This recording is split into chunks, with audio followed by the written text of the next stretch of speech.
Just recently, I was on a flight traveling from Beijing back to Toronto. This man sat next to me on the plane and he held out his hand and introduced himself and said that he's in business. He said he was in real estate development and import-export. And he helped start up a couple tech companies. This man was a born entrepreneur is how he described himself. And he looked at me and said, "So, what do you do?" I looked back at him and I said, "I'm in the nonprofit."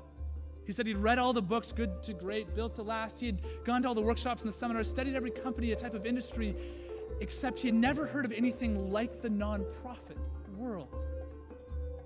And in the end, we ended up chatting about how some of the ideas from the nonprofit world could apply to the for-profit world in his business. And he took this deep breath and he said, "That's the most interesting business model I ever heard. Not specifically Free the Children, but generally how the nonprofit sector runs." They have spoken to groups that range anywhere from 3,000 to 9,000 people. They've shared the stage with such incredible luminaries as President Clinton, Desmond Tutu, Michael Douglas, in front of crowds that are particularly business orientated. Personally, I find them quite inspiring.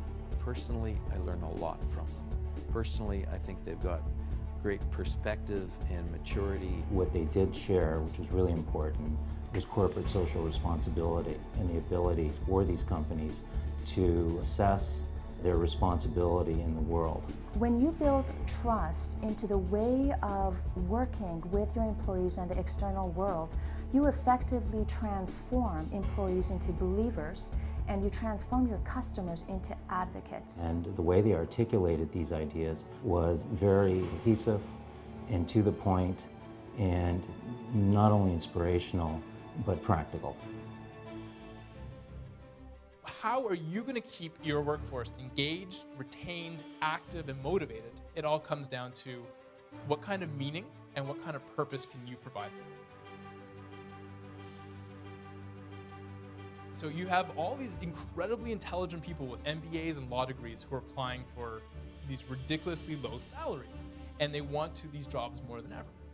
And so what does that mean? That means the nonprofit sector might actually have something to teach the for-profit sector.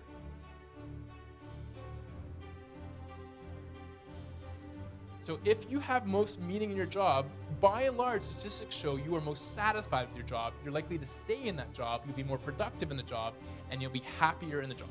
And what does that mean for you as captains of industry? That means, again, you're going to have more active employees, less stress-related activities, lower health expenses, and it all relates.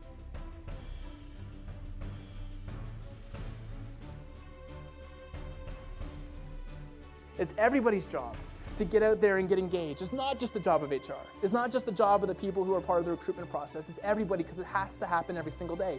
You just don't build culture in one day in the recruitment process. You build culture every single day. And by building culture every single day, you'll have higher retention, you'll have more motivated workforce, and you'll have better returns. I am so impressed with what you've achieved, what you've done, and the recognition you've received on a worldwide basis.